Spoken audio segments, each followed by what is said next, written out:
Fijaos, a día de hoy muchos colegas siguen cometiendo errores francamente peligrosos al prescribir opioides, errores que literalmente cuestan vidas. Hola, soy el doctor Walter Villafuerte, médico anestesiólogo, docente de farmacología y coordinador de áreas preclínicas. Hoy vamos a hacer un análisis profundo y rapidísimo sobre la actualización farmacológica de los analgésicos opioides. Esta es una guía visual en la que repasaremos esas perlas clínicas imprescindibles que todo profesional de la salud necesita dominar ya mismo. Vamos a hablar de seguridad, interacciones mortales, prescripción racional y por qué no todos los opioides valen para pacientes complejos. Así que máxima atención porque vamos directos al grano. Empecemos con un dato absolutamente demoledor. Si combinamos opioides con benzodiazepinas, como por ejemplo el clonazepam, el riesgo de muerte por sobredosis se cuadruplica si lo comparamos con el uso exclusivo de opioides. Sí, habéis oído bien, 4 veces más riesgo. Según las advertencias del CDC, esta mezcla es una auténtica bomba de relojería. Esta estadística cambia por completo las reglas del juego en la práctica diaria y nos obliga a replantearnos nuestras prescripciones desde hoy mismo. Sección 1. El peligro del dolor crónico. Tradicionalmente, por extrapolar la escala analgésica de la OMS, hemos usado estos fármacos con muchísima ligereza fuera del ámbito oncológico, y bueno, ha resultado ser un error estratégico tremendo. La evidencia científica actual es tajante. Hay patologías donde los opioides están explícitamente contraindicados. Alerta clínica máxima aquí.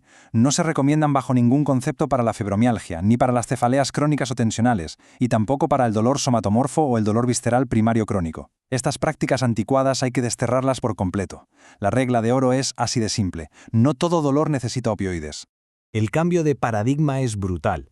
Hoy en día sabemos que no existe evidencia sólida de que los opioides aporten beneficios a largo plazo, es decir, a más de un año, en el dolor crónico no oncológico. Lo que sí está documentado y de sobra es el altísimo riesgo de desarrollar dependencia, de sufrir sobredosis y de aumentar la mortalidad. Por tanto, ya no son el tratamiento de primera línea.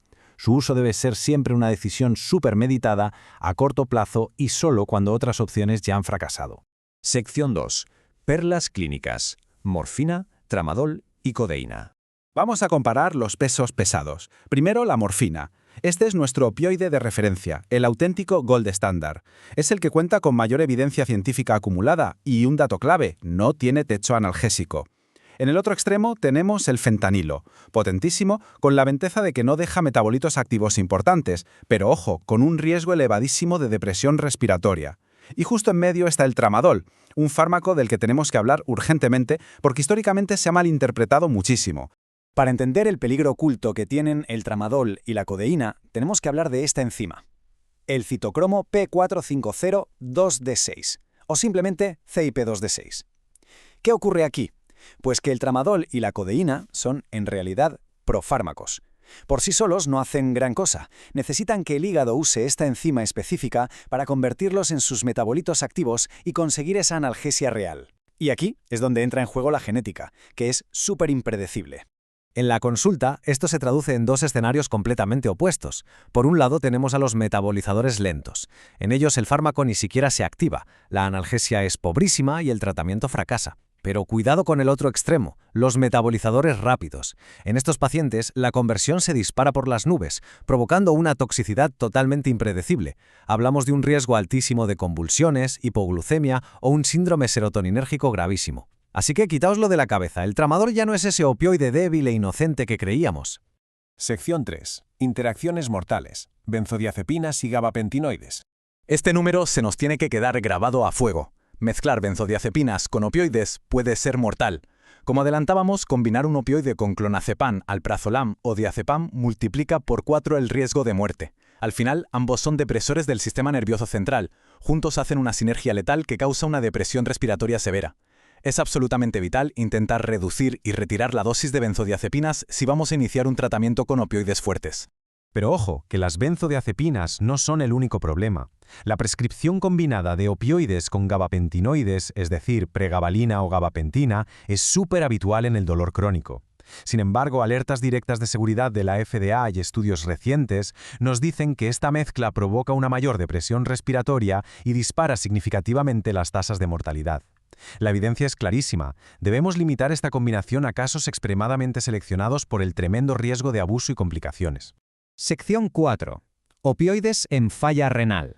Cuando nos enfrentamos a una insuficiencia renal severa, con un filtrado glomerular por debajo de 30 ml por minuto, tenemos que ser muy precisos. Las opciones más seguras aquí son el fentanilo, la buprenorfina y la hidromorfona. El fentanilo, por ejemplo, es ideal en estos casos porque no genera metabolitos activos importantes que se vayan a acumular.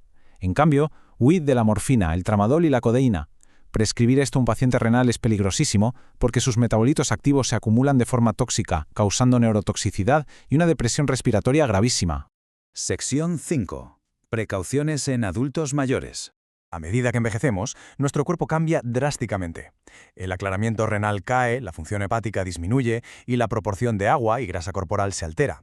Todo esto es el caldo de cultivo perfecto para la acumulación farmacológica. En pacientes mayores de 75 años, las consecuencias de esto son severas. Sufren un riesgo enorme de delirium, de confusión y de una sedación excesiva. Y claro, esto se traduce en más caídas y por consiguiente fracturas, algo que es verdaderamente catastrófico en esta etapa de la vida. Precisamente por esto, las guías clínicas son unánimes y nos dan una regla de oro insustituible. En adultos mayores, start low and go slow, es decir, iniciar bajo y avanzar lento. En la práctica, esto significa empezar utilizando apenas entre el 50 y el 75% de la dosis estándar de un adulto joven, ampliando los intervalos de administración y titulando la dosis con una lentitud y una vigilancia absolutas. En definitiva, el mejor opioide siempre dependerá del paciente que tengamos delante. No hay recetas universales. Tenemos que abandonar esa prescripción en piloto automático y basarnos en una farmacología clínica racional, teniendo siempre en cuenta la genética, la edad, la función renal y la medicación previa de quien está sentado en la consulta. Porque, al final, conocer la farmacología con exactitud es nuestra mejor herramienta para calmar el dolor sin causar daño. Si quieres aprender más farmacología clínica, anestesiología y manejo del dolor de forma fácil y visual, sígueme, comparte esta guía visual y dale like. Así que, la próxima vez que evaluéis a un paciente, quedaos con esta pregunta flotando en el aire. ¿Realmente necesita un opioide? ¿O le estamos tratando el dolor por pura inercia?